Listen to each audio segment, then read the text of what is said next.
Hi readers, welcome back to my channel, Lila Wanders and Reads, and I just realized that I pull my chair up every time I start these videos. Anywho, Lee here, and welcome to my weekend books. This has been a really good week. I want to caveat real quick. It is gray outside and it's just started to rain. We're under a thunderstorm warning, so it might get loud, but I wanted to go ahead and get this finished up before the rain really starts to come in because I've got chores to do also. Anywho, like I said, a really good reading week. I read 5 books this week, and they run the gamut of genres. 2 are similar, but one is YA and one is adult. But let's get started. The first book that I read this week was Brotherless Night by Vivi Ganeshananthan. I probably mispronounced that. I really enjoyed reading this book. In fact, tomorrow I've got a standalone review on this book, so I will refer you to that on what the book is about and my thoughts on it. I learned so much reading this book, and this was the Women's Prize for Fiction winner for 2024, which is why I read it. Actually, ish. I had had a copy for months, and then when I saw it was last year's winner, I went ahead and decided to read it now. But I will say, so this is about the Sri Lankan Civil War, and part of history I had no knowledge of. And after reading this, it was so heavy that I realized I needed something light. So I picked up, I don't even know how I came across it, Say a Little Prayer by Jenna Voris. I will tell you what this one is about.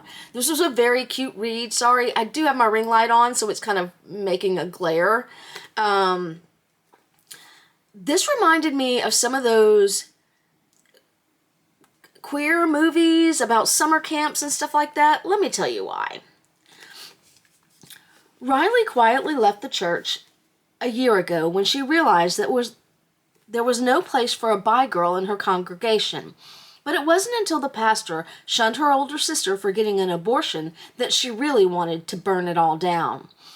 It's just her luck then that she's sent to the principal's office for slapping a girl talking smack about her sister, and in order to avoid suspension, she has to spend spring break at church camp.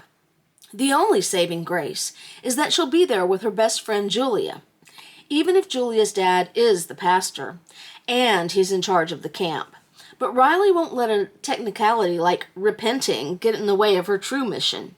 Instead of spending the week embracing the 7 heavenly virtues, she decides to commit all 7 deadly sins.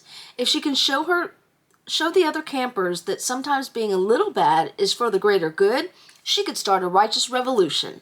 What could possibly go wrong, aside from falling for the pastor's daughter? Coincidentally, on Thursday, one of my colleagues asked something about the 7 deadly sins, and I was like, what kind of magic is this? So, this was a YA choice, rom-com, very light, very funny. I've got several tabs in here where I had literal LOLs. Overall, I really, really enjoyed this book. It was perfect to be the book that I read after Brotherless Night.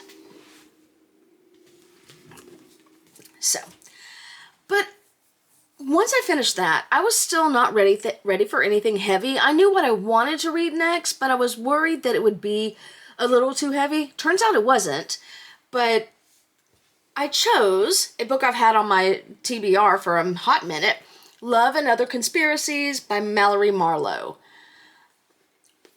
I was on the fence about reading this book when I was making my choice because it got mixed reviews on Goodreads, but then I read a negative review that said there wasn't a trigger warning for gaslighting, and I was like, gaslighting? Sign me up.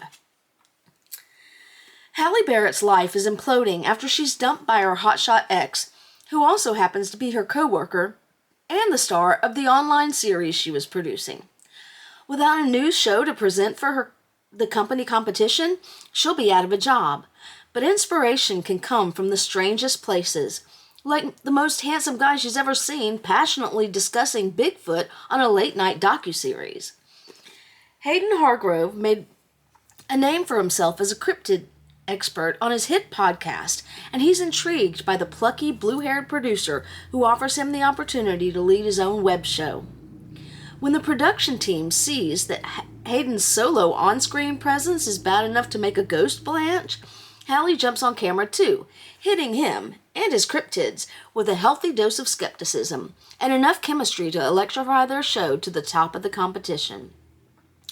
As Hayden and Hallie investigate the unknown, they unearth feelings for each other that shake their beliefs to the core.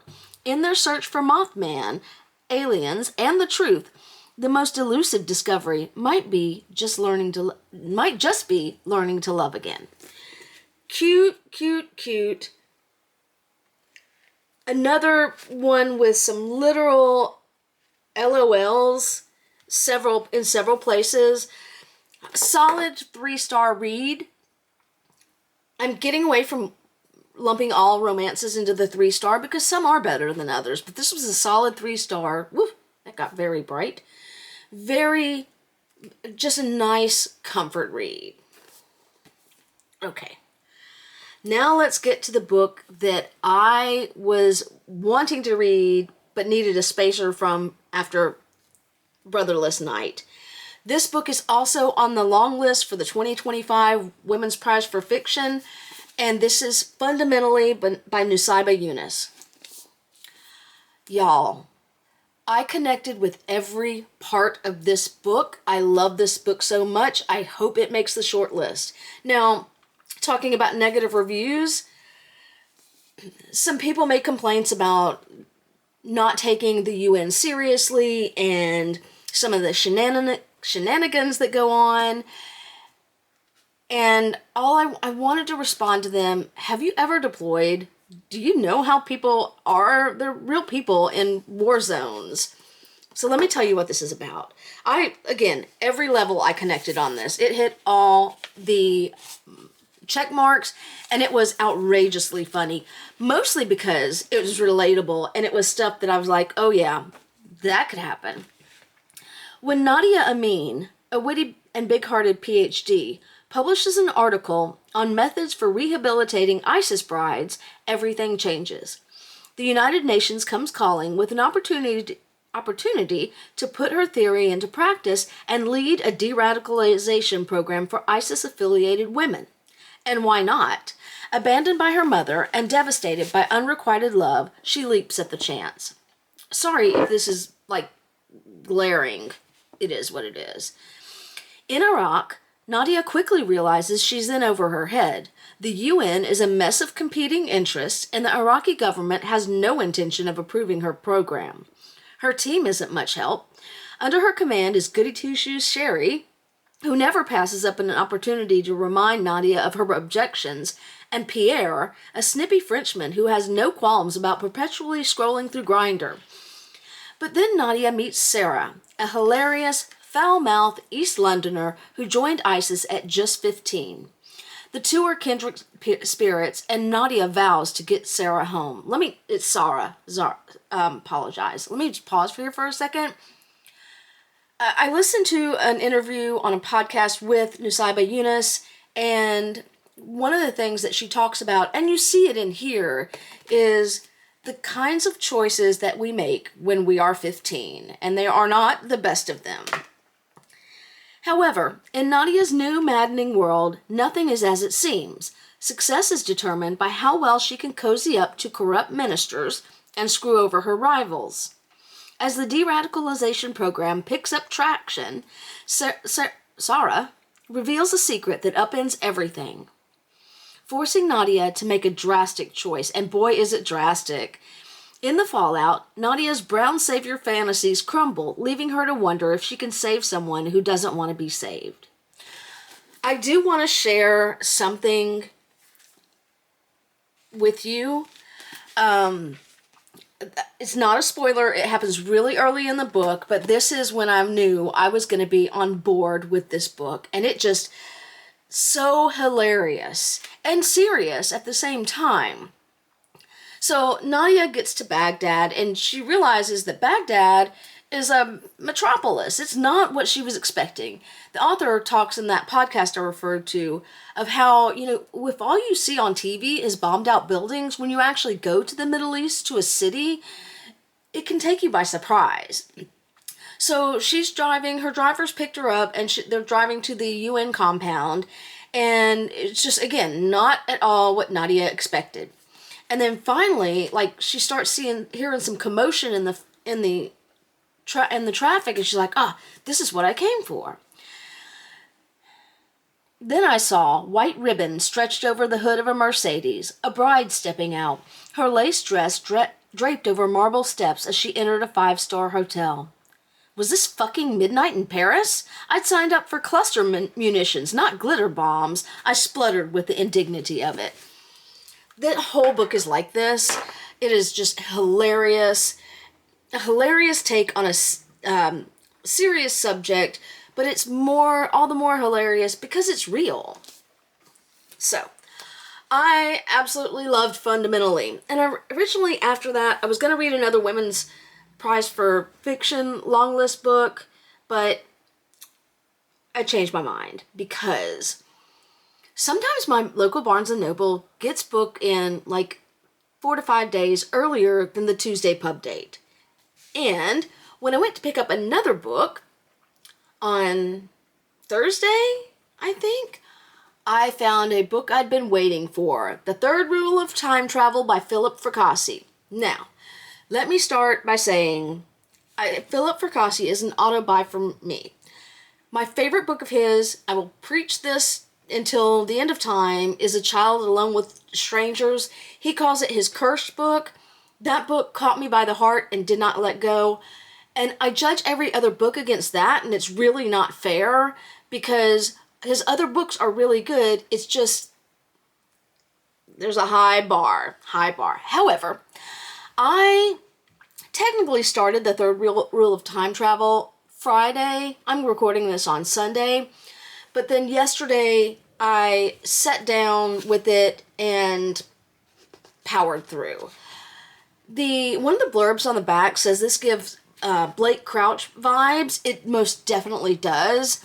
This was a little bit of a sci-fi book. I guess it was a lot of a sci-fi book. And a lot of the science went whoosh, right over my head. However, thoroughly enjoyed my time with this book. I loved the ending. And let me tell you what it's about. Scientist Beth Darlow has discovered the unimaginable. She's built a machine that allows human consciousness to travel through time to any previous point in the traveler's lifetime and relive moments of their life. An impossible breakthrough, but it's not perfect. The traveler has no way to interact with the past. They can only observe. After Beth's husband, Coulson, the co-creator of the machine, dies in a tragic car accident, Beth is left to raise Isabella, their only daughter, and continue the work they started. Mired in grief and threatened by her ruthless CEO, Beth pushes herself to the limit to prove the value of her technology. Then the impossible happens. Simply viewing personal history should not alter the present, but with each new observation she makes, her own timeline begins to warp.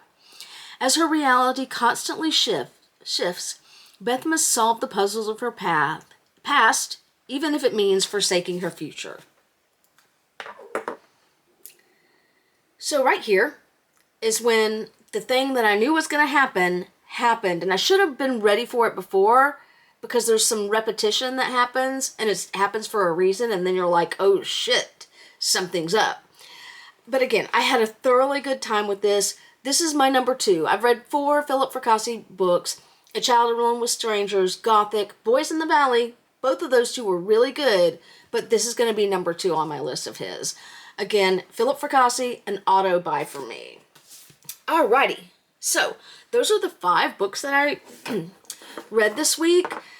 As I mentioned, Brotherless Night, I do a full review and recap of that tomorrow at 3:30 Eastern Time. And then on Wednesday, I am doing another Women's History Month book haul, and this is on the Women's Prize for Nonfiction. What am I doing now? On the nonfiction side, I'm still reading Paris Undercover, a wartime story of courage, friendship, and betrayal. And I am really close to getting to the end on this. Something just happened that I wasn't aware of. Originally, I was going to read the book that this story is based on. That's a very limited way to describe that. Paris Underground. But I'm so glad that I didn't, because now I know the rest of the story, so I can go into that book later and have a background. I will probably do a standalone on this video on this when I finish it, on Women in War, because I can tell you what I expected going in is not what I found. Fabulous book, highly recommend it. I'm loving this journey. Now, up next for me, originally I was going to read another book from the Women's Prize for Fiction long list, but something happened and I didn't. And by something I mean I went into my office looking for one book, and then I came out with Abby Jimenez's Part of Your World. In a week or two, you'll see me on my shorts talk about this book, but I'm going to address it here. First of all, last summer I read Just for the Summer, also by Abby Jimenez, and I did not realize at the time that it was the third in the Part of Your World series. And I was a little taken aback when I read it, because reading the back of that book, and I couldn't find it, it's somewhere around here, left me thinking I was going to get a light, fluffy rom-com. Instead, it was more realistic. It was kind of heavy. There was some real-life trauma that the main character experienced, and I wasn't prepared for that because I thought I was going to read something else. And so I gave that one a 3 stars, but I've listened to people on YouTube talk about that book and the rest of the series, and I realized it was my expectations that were the problem, and whoever wrote the blurb on the back, because I wasn't ready for the trauma. But they helped me think about that book in a different way.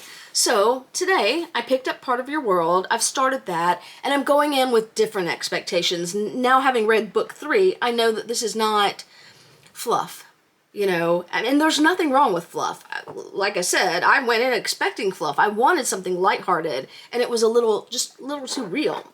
But I'm going in with more realistic expectations based on that book for this book. And I already like it.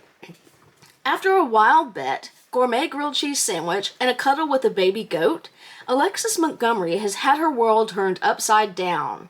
The cause? Daniel Grant, a ridiculously hot carpenter who's 10 years younger than her and as casual as they come, the complete opposite of sophisticated city girl Alexis. And yet their chemistry is undeniable. It started to rain harder. While her ultra-wealthy parents want her to carry on the family legacy of world-renowned surgeons, Alexis doesn't need glory or fame. She's fine with being a mere ER doctor. And every minute she spends with Daniel and the tight-knit town where he lives, she's discovering just what's really important. Yet letting their relationship become anything more than a short-term fling would mean turning her back on her family and giving up the opportunity to help thousands of people. Bringing Daniel into her world is impossible, and yet she can't just give up the joy she's found with him either. With so many differences between them, how can Alexis possibly choose between her world and his? So this is something I did not know until this book, or maybe I glossed over it. Maybe I just forgot and I knew it. Abby Jimenez is a Food Network winner. What? So I'm going to look that up after this. I actually started this morning, surprisingly. I usually don't pick up a book first thing on Sunday morning because I've got chores to do.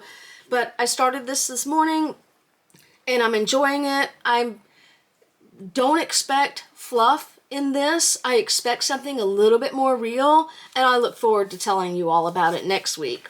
Anywho, That's my week in books. I hope you've had a good reading week. I'd love to hear from you what you're reading, or if you've read any of these, please let me know what you think down in the comments. I do try to answer every comment. Sometimes it takes me 24 hours or so, because some comments are easily answered on the phone. Others, I prefer to go back to my computer and type a longer response. Anywho, if you've made it this far, as always, thank you for sticking with me on my journey, and happy reading.